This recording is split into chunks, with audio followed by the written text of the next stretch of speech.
सैयद अवैस शाह साहब और एंथोनी नवीद को स्पीकर और डिप्टी स्पीकर के लिए नामजद किया है।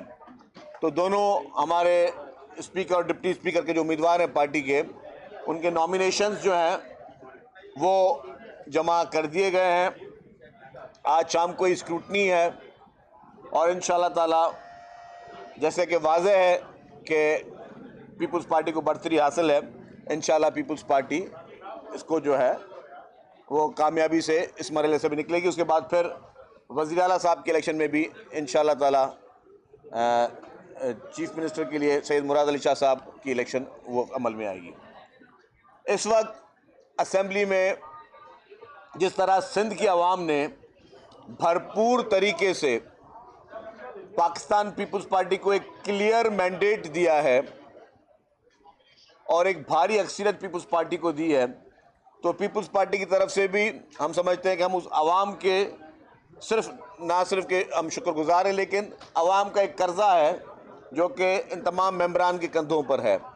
और उसी के लिए जिस तरह कल चेयरमैन बिलावल भुट्टो ज़रदारी साहब ने कहा था अपने खिताब में कि हर मेंबर की ये जिम्मेदारी है कि ना सिर्फ कि हमें उस आवाम ने जिसने ऐवानों में भेजा है उनके जो भी मसाइल हैं, उनके जो भी इश्यूज़ हैं उसको हल करें, पर उसके साथ साथ चेयरमैन साहब ने कहा था कि जितने भी अपोजिशन के मेंबरान हैं, चाहे वो असेंबलियों में मौजूद हैं या वो असेंबलियों में मौजूद नहीं हैं, उन सब से हम डायलॉग करें और अगले 5 साल हमारी कोशिश ये होगी कि हम अफ़ाम व तफ़हीम के साथ इस सूबे को आगे लेकर चलें। क्योंकि हम ये नहीं कहते कि जो इलेक्शन में हमारे नारे अलग हों, इलेक्शन के बाद हमारी सोच अलग हो। जो मंशूर चेयरमैन बिलावल भुट्टो ज़रदारी साहब ने इलेक्शन में दिया था, जिसमें उन्होंने कहा था कि जी चुनो नई सोच को, और उस सोच का मकसद ये था कि अफ़ाम व तफ़हीम के साथ हम चलें। ये था कि जी जो पॉलिटिकल पार्टी ये हमारे राइवल ज़रूर है, ये हमारी खुदा न खासा दुश्मनियाँ नहीं है कि हम उनको दुश्मनों की तरह ट्रीट करें। और अगर आप वैसे भी जब साहिब इक़्तिदार होते हो तो आप पर जिम्मेदारी वैसे भी होती है, बट उसके अलावा भी जो पार्टी की लीडरशिप की पॉलिसी वो यही है कि सारी पॉलिटिकल पार्टीज़ को एक पेज पर ले आएँ, क्योंकि इस वक्त जो इशू है वो है मुल्क के मसाइल। मुल्क के मसाइल क्या हैं? इस वक्त मुल्क एक संगीन मसाइल से दो चार है। इस वक्त इकोनॉमिकल क्राइसिस मुल्क में मौजूद है। पॉलिटिकल अनस्टेबिलिटी के लिए भी कुछ शरपसंद लोग चाह रहे हैं कि मुल्क में वो भी चीज़ शुरुआत हो, उसको हमें हर सूरत में रोकना है। आपकी नज़र से ये भी गुजरा होगा जिस तरह एक पॉलिटिकल पार्टी ने चंद दिन पहले ये फैसला किया है कि वो IMF को एक ख़त लिखने जा रहे हैं। अगर मैं अपनी ज़ाती राय दूं तो मेरे हिसाब से मैं किसी भी पॉलिटिकल पार्टी को खिलाफ कोई सर्टिफिकेट देने के ख़िलाफ़ होता हूं कि कोई कहे जी कि ये वफादार है, ये गद्दार है, ये नहीं है कोई ऐसी सोच, मेरी भी नहीं, ना मेरी पार्टी की है। लेकिन IMF को ख़त लिखने का मकसद ये है, मैं समझता हूँ कि 9 मई को जो हुआ वो बहुत छोटी सी चीज़ थी। जो 9 मई को हुआ है वो एक बहुत छोटी सी चीज़ है, क्योंकि इस ख़त का मकसद क्या है? ख़त का मकसद उस जमात का ये है कि या तो हमें इक़्तिदार मिले या तो हमें मैंडेट ज़बरदस्ती दिया जाए, और वो जमात करिए जो खुद 2018 के मैंडेट की बेनिफिशरी रही है, 2018 की तारीखी रिगिंग की बेनिफिशरी रही है। वो जमात ये कह रही है कि या तो हमें IMF इंश्योर करे कि हमें वो मैंडेट मिला जाए, वरना जो है IMF पाकिस्तान की इमदाद या जो भी एग्रीमेंट्स है वो रोक दे। तो दो चीज़ें, पहली बात ये कि क्या हमें अपने अंदरूनी मसाइल के लिए किसी गैर मुल्क को या उसकी किसी कंपनी को या किसी फर्म को या किसी इदारे को ये कहना चाहिए कि आप हमारे अंदरूनी मसाइल में इंटरफेरेंस करें? क्या ये हम पे सही है? और ये वो जमात कह रही है जो कहती थी कि जी हम किसी के गुलाम नहीं है, बैरूनी मुदाखलत नामंजूर। तो वही जमात आज बैरूनी मुल्कों को मिन्नतें कर रही है कि आप पाकिस्तान को, पूरी कौम को ब्लैकमेल करें कि या तो उनको मैंडेट दे दे, वरना तो जो है वो पाकिस्तानी इमदाद रोक दी जाए। दूसरी बात, सबसे छोटी बात, इलेक्शन एक बहुत छोटी सी चीज़ है। 5 साल आना नहीं आना, 5 साल में गवर्नमेंट रहना नहीं रहना, बहुत छोटी सी चीज़ है। लेकिन अगर आपने IMF को लिखा, हालांकि मुझे पता है कि उसके इंशाल्लाह ताला होगा कुछ भी नहीं, लेकिन खुदा ना खास्ता अगर IMF आपकी ये बात मान लेती है, जो कि नहीं होगा, मैं फिर भी कह रहा हूँ खुदा ना खास्ता, लेकिन तो उसके असरात क्या होंगे? उसके असरात ये होंगे जो लाखों, तो खुदा ना खास्ता इमदाद बंद हो जाएगी, और अगर इमदाद बंद हुई तो जो लाखों अफराद जो नौकरी पेशा हैं, जो सरकार की नौकरियां भी कर रहे हैं, जो बाकी जगहों पर भी काम कर रहे हैं, उनकी तनख्वाहें बंद हो जाएंगी।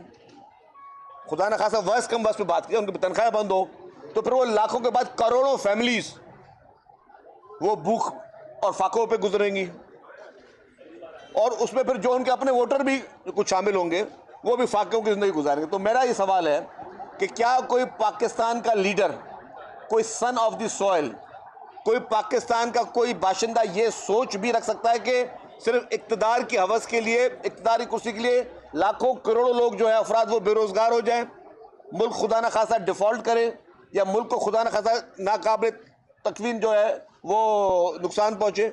ये कोई भी पॉलिटिकल सोच नहीं हो सकती, ये कोई भी मुहिब वतन बंदा नहीं कर सकता। और मैंने कहा कि मैं खिलाफ हूँ किसी को ये सर्टिफिकेट देने के लिए कि कोई मुहिब वतन है या नहीं है, लेकिन ये मुहिब वतनी नहीं है। 9 मई को आपने पाकिस्तान के चंद इदारों को, पाकिस्तान की सलामती के इदारों को, पाकिस्तान की इमलाक को नुकसान पहुंचाया। ये जो कदम आप उठाने जा रहे हो, ये आप 24 करोड़ अवाम के ऊपर आप हमला करने जा रहे हो। 24 करोड़ अवाम में मासूम बच्चे, खवातीन, लोगों की फैमिली, लोगों के घर, लोगों के खानदान, सबको आप तबाह करना चाहते हो इस तरह की सोच रखकर। इससे आपकी सोच की, जहन की अक्कासी होती है। मैं ये कहता हूं 5-6 महीने हुए इमरान खान को भी जेल में, सिर्फ, इससे ज्यादा टाइम नहीं हुआ, 5-6 महीने। 5-6 महीने में एक शख्स अगर जेल में, तो उसकी ये सोच होगी, यार मैं कहता हूं सलाम पेश करें आप मोहतरम आसिफ अली जरदारी साहब को, जो 11 साल जेल में रहे, कभी उन्होंने इस तरह की बात नहीं की। पाकिस्तान पीपुल्स पार्टी, जिसके लीडर शहीद जुल्फिकार अली भुट्टो का अदालती कत्ल हुआ, कभी पीपुल्स पार्टी ने नहीं कहा कि जी जब तक शहीद जुल्फिकार अली भुट्टो साहब के अदालती कत्ल का फैसला नहीं हो जाता, पाकिस्तान की खुदा न खासा इमदाद बंद कर दें आप।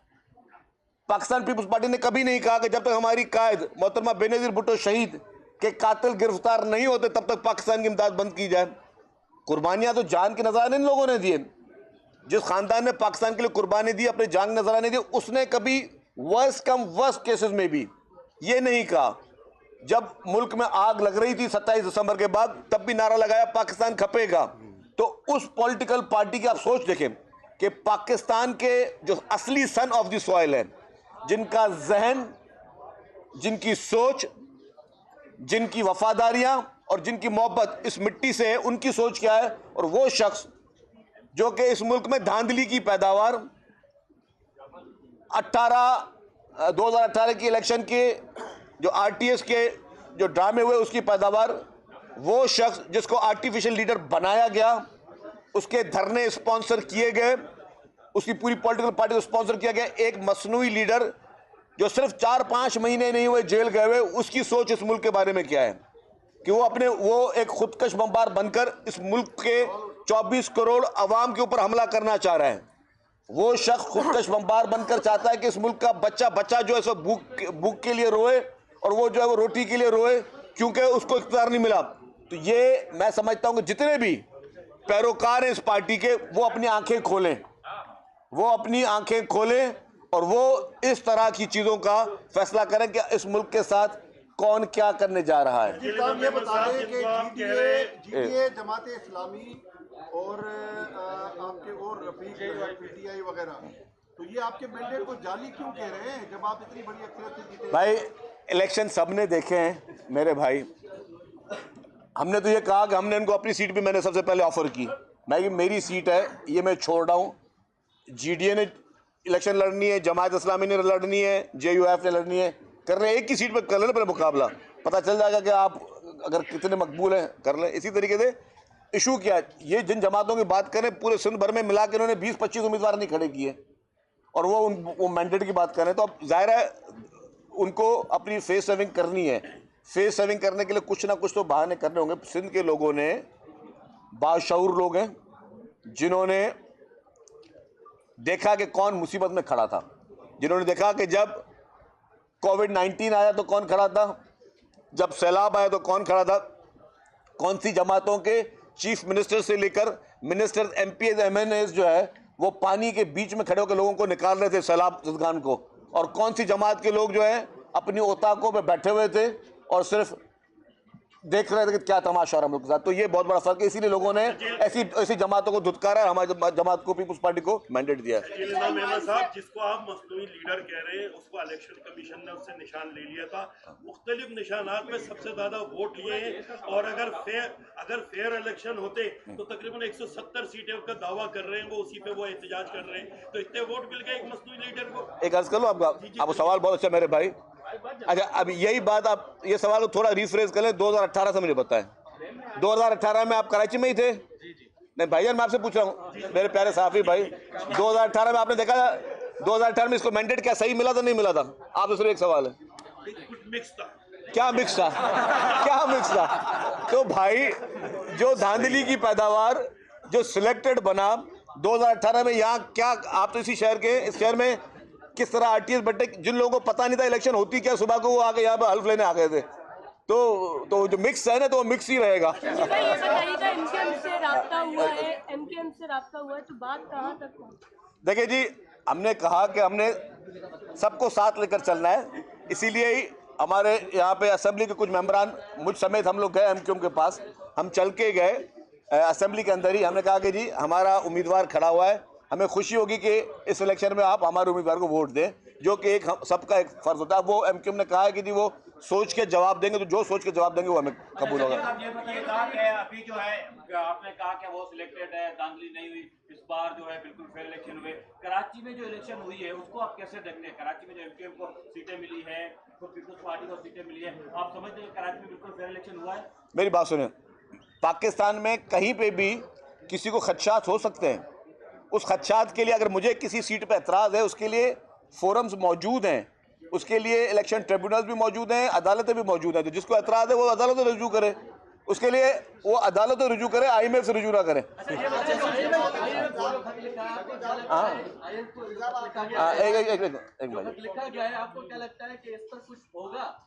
देखिए, फिर आपने वही बात की। अब कल को कि एक हल्के वाला बोल दे जी मैं वर्ल्ड बैंक को खत लिख रहा हूँ, एक बोले मैं किसी और बैंक को खत लिख रहा हूँ। भाई इस तरह नहीं होता, उसके लिए मुल्क में इदारे मौजूद हैं। खान साहब जब 2018 का डाके वाला मैंडेट लेकर आए थे, तब जो है क्यों नहीं हुआ? और आज आपके GDO की वाली बात भी आपने की, आम इंतखाबात में सिंध में एक इत्तेहाद बना था जिसमें मुत्तहदा कौमी मूवमेंट, मुस्लिम लीग नवाज, जमायत उलमा इस्लाम और GDA सब शामिल थे। तो आज जो GDA एहतजाज कर रही है, वो तो सारा ये एक वो पूरा अलायंस है ना। आज इस साल PMLN क्यों नहीं है साथ? आज इस साल MQM क्यों नहीं है साथ? तो जो ये अलायंस था, जिन्होंने फैसला ये किया था कि पीपल्स पार्टी के खिलाफ मिलकर इलेक्शन लड़नी है, तो ये आज ये आधे क्यों हो गए भाई? ये यही चीज़ अक्कासी कर दी।